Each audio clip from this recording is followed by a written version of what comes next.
శుక్లాంబరధరం విష్ణుం శశివర్ణం చతుర్భుజం ప్రసన్నవదనం ధ్యాయేత్ సర్వవిఘ్నోపశాంతయే.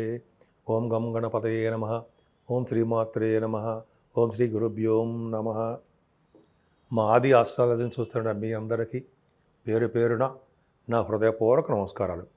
అంతేకాకుండా విదేశాల్లో కూడా ఉంటూ నాకు ఫోన్ చేస్తూ మీరు ప్రోత్సహిస్తున్న మీ అందరికీ కూడా పేరు పేరున నా హృదయపూర్వక నమస్కారాలు. ఇప్పుడు మనం 28 డిసెంబర్ నుండి 3 జనవరి 2026 వరకు కూడా ఈ వారం రోజులు గ్రహాల యొక్క ప్రభావం ఎలా ఉంటుంది, వివిధ రాశుల వాళ్ళకి ఎలా ఉంటుందో తెలుసుకుందాం. డిసెంబర్ 28వ తారీఖు నుండి 3 జనవరి 2026 వరకు కూడా ఈ వారం రోజులు గ్రహ ప్రభావం ఎలా ఉంటుందో తెలుసుకుందామండి. ముందుగా గ్రహాలు మిథున రాశిలో గురుడు వక్రగతిలో ఉండడము, సింహరాశిలో కేతువు, అలాగే వృశ్చిక రాశిలో బుధుడు, ధనురాశిలో రవి, బుధ, కుజ, శుక్రులు ఉండడము, రాహు కుంభరాశిలో ఉండడము, మీనరాశిలో శనీశ్వరుడు ఉండడం జరిగింది. వృషభ రాశి వారికి ఈ వారం మొత్తం కూడా అద్భుతం ఫలితాలు ఉన్నాయి. ధనం విషయంలో ఏమాత్రం ఇబ్బంది పడరండి. చక్కటి ధన ప్రాప్తి, భోజన ప్రాప్తి, అంతేకాకుండా మీ విద్యలో బాగా రాణించడము ఇవన్నీ ఉంటాయి. అంతేకాకుండా మీ గాయకులు ఉంటారు, మీరు పాటలు పాడుతూ ఉంటారు. వాళ్ళకి యాంకరింగ్ వృత్తిలో ఉన్నవారికి, బాగా మాట్లాడేవారికి, సాహిత్య రంగంలో ఉన్నవారికి కూడా మంచి అవకాశాలు ఈ వారంలో ఉన్నాయి. కానీ చదువు పట్ల మీరు అశ్రద్ధ చూపిస్తారండి. కేతు ప్రభావం వల్ల చదువులో ఆటంకాలు కలగడము, చదువులో ముందుకెళ్ళలేకపోవడము, అలాగే మీరు చేస్తున్న రైతులకి పంటలో కూడా అంత అద్భుతంగా రాలేకపోవడం జరుగుతుంది. అందుకనే ఐం అనే బీజలక్షణము పఠించడం వలన విద్యార్థులకి చాలా అద్భుతమైన ఫలితాలు ఉంటాయి. ఓం శ్రీం హ్రీం సరస్వత్యై నమః, ఓం శ్రీం హ్రీం సరస్వత్యై నమః, ఓం శ్రీం హ్రీం సరస్వత్యై నమః చేయడం వల్ల, మంత్రం జపించడం వల్ల, కేతువుకి గణపతి ఆరాధన చేసుకోవడం వల్ల చదువులో ముందంజలో ఉండడానికి అవకాశాలు ఎక్కువ ఉన్నాయి మీకు. ఇలా కాకుండా బుధుడి ప్రభావం కూడా మీ ఇంట్లో వివాహాది వేడుకలు, వ్యాపార లక్షణాలు, వ్యాపారాల్లో తెలివితేటలు అద్భుతంగా ఉంటుందని బాగుంటుంది. ముఖ్యంగా భార్యాభర్తల యొక్క ప్రభావం చాలా బ్రహ్మాండంగా ఉంటుంది, చాలా కలిసిమెలిసి ఉంటారు. అంతేకాకుండా రవి, కుజ, బుధ, శుక్రులు సప్తమస్థానంలో గురుదృష్టి ఉంది. అంటే వివాహాది వేడుకలు ఇంట్లో కుదరడము, సినిమా రంగంలో ఉన్నవారికి, సాహిత్య రంగంలో ఉన్నవారికి, టెలివిజన్ రంగంలో ఉన్నవారికి కూడా సినిమాలో బాగా అవకాశాలు రావడము, బాగా డెవలప్ అవడానికి ఎక్కువ అవకాశాలు మీకు ఉన్నాయండి. వివాహాది శుభకార్యాలు జరగబోతున్నాయి, త్వరలోనే మీకు కుదురుతాయి. అంటే జనవరి నుంచి మాఘమాసం వచ్చేస్తుంది కాబట్టి జనవరి ఎండింగ్ నుంచి. సో మీకు అద్భుతమైన ఫలితాలు బాగున్నాయండి. సప్తమ స్థానం వల్ల అద్భుతమైన ఫలితాలు ఉన్నాయి. ఏమైనా అష్టమ స్థానంలోనే బుధ శుక్రుల వల్ల కూడా విదేశ పర్యటన, విదేశాల నుంచి ధనప్రాప్తి జరుగుతుంది. కానీ అష్టమ స్థానంలో కుజుడు ఉండడం, శని దృష్టి ఉండడం వల్ల చిన్న మైనర్ యాక్సిడెంట్ జరగడానికి అవకాశం ఉంది. ఏదైనా గురు దృష్టి ఉండడం వల్ల అష్టమ స్థానం బాగుంది కాబట్టి తలంతనపుకు వచ్చే ఆదాయము, కోర్టు సంబంధించిన వ్యవహారాలు కానీ లేదా లా రిలేటెడ్ సంబంధించిన విషయాల్లో మీకు సక్సెస్ అవ్వడానికి అవకాశం ఉంది. ఏదైనా భాగ్యాధిపతి లాభస్థానంలో చాలా బ్యూటిఫుల్గా ఉన్నాడండి. లాభస్థానంలో బాగున్నాడు కాబట్టి మీ భాగ్యం వృద్ధి అవుతుంది. ముఖ్యంగా తీర్థయాత్రలు, పుణ్యక్షేత్ర దర్శనాలు, స్వామివారి వెంకటేశ్వర స్వామి యొక్క దర్శనాలు జరగబోతున్నాయి మీకు. అలాగే దశమరాహు ఉన్న వారికి డాక్టర్గా మీరు బాగా డెవలప్ అవ్వడానికి అవకాశాలు ఎక్కువనండి. డాక్టర్స్ వృత్తిలో బ్రహ్మాండంగా ఉంటారు. అంతేకాకుండా రాజకీయ రంగంలో ఉన్న వారికి పదవులు వస్తూ ఉంటాయి. ఎందుకంటే ఫ్లైట్స్లో ఎక్కువ తిరుగుతూ ఉండడము, ఎయిర్ ఫోర్స్ అకాడమీలో ఉన్న వారికి బాగా డెవలప్ అవ్వడము ఇది జరుగుతూ ఉంటుంది. అలాగే సాఫ్ట్వేర్ రంగంలో ఉన్న వ్యాపారాలు కూడా అద్భుతంగా ఉంటుంది. ముఖ్యంగా శనీశ్వరుడు లాభంలో ఉన్నాడు. లాభంలో ఉన్న శని వ్యవసాయ రంగంలో కూడా బాగా డెవలప్మెంట్స్ అంటాం కదా, బాగా ఉన్నతంగా రాణించడము, అలాగే వాహన సౌఖ్యం ఇవ్వడం మీకు, అలాగే ప్రతి విషయంలోనూ సక్సెస్ అవ్వడము, ముఖ్యంగా బాగా ధనవంతుడు చేయడానికి అవకాశాలు లాభంలో ఉన్న శనే కాపాడతాడు. జనరల్గా లాభంలో ఉన్న శని కూడా రియల్ ఎస్టేట్ రంగంలో అద్భుతం బాగా రాణిస్తారు మీరు. ముఖ్యంగా రియల్ ఎస్టేట్ రంగం అంటే రాహు ప్రభావం, కుజుడి ప్రభావం. కాకపోతే ఇప్పుడైతే శని రాహుల వలన మీకు మంత్రి పదవులు కానీ, లేకపోతే ఎమ్మెల్యేల పదవులు కానీ, లేకపోతే మీరు రాజకీయ రంగంలో సెలెక్ట్ అవ్వడం కానీ ఇవన్నీ బాగా ఉంటుంది. రాహు శని కాంబినేషన్స్ ఉండడము, రాహువుకి గురుదృష్టి ఉండడం వల్ల రాజకీయ రంగంలోనూ గవర్నమెంట్ పదవుల్లోనూ మీరు రావడానికి అవకాశం ఎక్కువ ఉంది. దానికంటే ముందర నా పేరు వాడ్రే ఆదినారాయణరావు శర్మ. నేను ఆది ఆస్ట్రాలజీ మంది ఆది ఆస్ట్రాలజీ నుంచి నేను జాతకాలు కూడా చెప్తూ ఉంటాను. మీరు జాతకాలు చెప్పించుకోవాలనుకుంటే మీ date of birth, time of birth, place of birth, ఈ 3 ఉంటే చాలండి.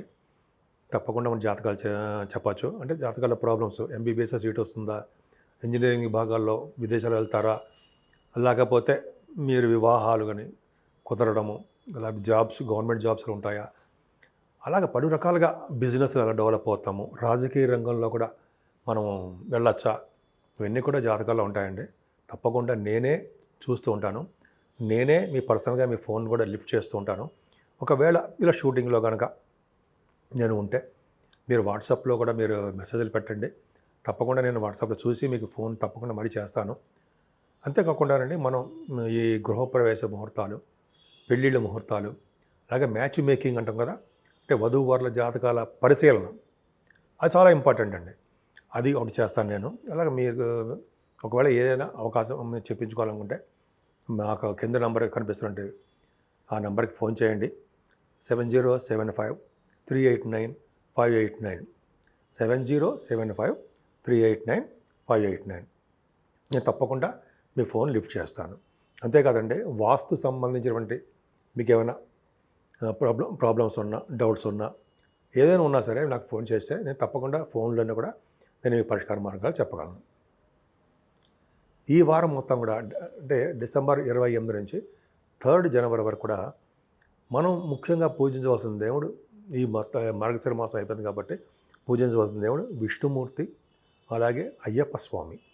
స్వామియే శరణం అయ్యప్ప అంటాం కదండి. ఆ స్వామిని పూజించడం వలన సకల దోషాలు పరిహారం అయ్యి సకల శుభాలు కలగడానికి అవకాశాలు ఎక్కువ ఉన్నాయి. అంతేకాదండి, ఈ నెల మొత్తం కూడా సూర్యభగవాన్ ఆరాధన కూడా చాలా ప్రాముఖ్యత ఉంది. సో సూర్యభగవాన్ని పూజించడం వలన, అలాగే అమ్మవారిని, లక్ష్మీ అమ్మవారిని కలువ పువ్వులతో పూజించడం వలన, విష్ణు సహస్రనామాలు చదువుకోవడం వలన, అంతేకాకుండా శివుడికి అభిషేకాలు కూడా చేయించుకుంటే చాలా ఉత్తమమైన ఫలితాలు ఉంటాయండి. సో ఈ విధంగా మనకి అందుబాటులో ఏది ఉంటే అది చేసుకోవడం వల్ల మంచి ఫలితాలు ఉంటాయి.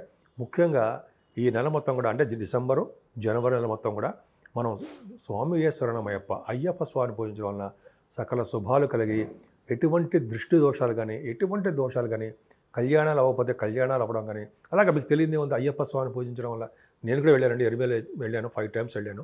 సో ఇలా చేసుకోవడం వల్ల కూడా చాలా చాలా మంచి ఫలితాలు ఆ అయ్యప్ప స్వామియే మనందరికీ ఇస్తాడు.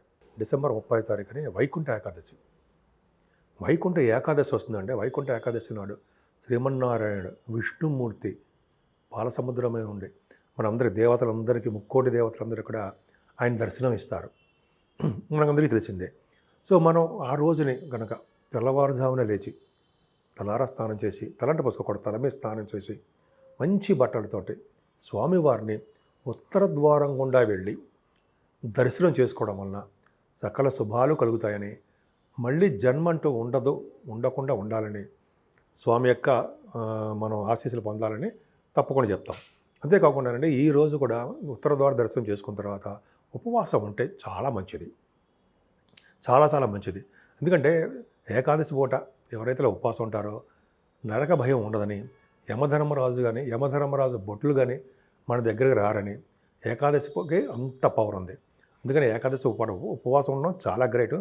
అందున వైకుంఠ ఏకాదశి వచ్చింది కాబట్టి మనకి ఈ నెల మొత్తం డిసెంబర్ నెల ఆఖరిలో తప్పకుండా ఎవరికి ఏమాత్రం అవకాశం ఉన్నా ఆ మాత్రం పూజలు చేసుకోవడము. ఒకవేళ తెల్లవారుజామున లేవలేకపోయినా లేవాలి. ఒకవేళ ఆలస్యమైనా కూడా ఉత్తర ద్వారం గుండా వెళ్ళి విష్ణుమూర్తిని, అంటే వెంకటేశ్వర స్వామి యొక్క దర్శనము భాగ్యము చేసుకోవాలండి ఆ రోజు. ముఖ్యంగా విష్ణుమూర్తి తులసి దళాలు చాలా ఇంపార్టెంట్. తులసి మాల స్వామివారికి సమర్పించడం చాలా ఉత్తమమైన లక్షణం అన్నమాట. సో కాబట్టి స్వామివారికి తులసి దళం ఇవ్వడం వల్ల ఎంతో ప్రీతి చెంది సకల శుభాలు కలిగేటి చేస్తుంటాడు స్వామివారు, వెంకటేశ్వర స్వామివారు. ఆయన మనకి అన్ని శుభాలు కలగజేస్తారు. అంతేకాకుండా లక్ష్మి, స్థిరమైన లక్ష్మి కూడా మన ఇంట్లో కూడా ఉండేట్టుగా ఆయన స్వామి మనకి ఆశీస్సులు కూడా ఇస్తారు. అందుకే చూడండి, మనం వెంకటేశ్వర దర్శనం చేసుకున్న తర్వాత అమ్మవారు కూడా లక్ష్మీ అష్టోత్తరం కానీ, లక్ష్మీ సహస్రం కానీ, అమ్మవారి కలవ పూలతో కానీ పూజించడం వల్ల, ఎర్రని మందార పువ్వులతో పూజించడం వల్ల కూడా స్థిరమైన లక్ష్మి మన ఇంట్లో ఉంటుందంటాం కదా. అలాగా మీరు కూడా ఏమాత్రం అవకాశం ఉన్నా ఈ రోజు మాత్రం, అంటే ఈ రోజు అంటే 30వ తారీఖుని మన వైకుంఠ ఏకాదశి కదండి, పేరులోనే ఉంది కదా, వైకుంఠ ద్వారం, వైకుంఠ దర్శనం అని చిన్నప్పటి నుంచి చేసుకుంటున్నా. సో అలా చేసుకోవడం చాలా మంచిదండి. ఏమాత్రం అవకాశం ఉన్నా, తెలియని వాళ్ళకి చెప్తున్నాను, ఏమాత్రం అవకాశం ఉన్నా ఈ ఒక్కరోజు తెల్లవారుజామున లేచి స్వామివారికి అంటే లేచి స్నానాలు చేసుకొని మంచి మంచి బట్టలతోటి, మంచి బట్టలు, ఉతికిన బట్టలతోటి స్వామివారి దర్శనానికి వెళ్ళండి. స్వామివారి యొక్క దర్శనం చేసుకోండి, ఆశీస్సులు పొందండి. ఉత్తర ద్వారం, కుబేర ద్వారం అంటే మోక్షం మళ్ళీ మళ్ళీ పుట్టకుండా స్వామివారి మనల్ని అనుగ్రహిస్తారని నేను మనస్ఫూర్తిగా కోరుకుంటున్నాను. మీ అందరికీ శుభాలు కలగాలని నేను మనస్ఫూర్తిగా స్వామివారిని వేడుకుంటున్నాను.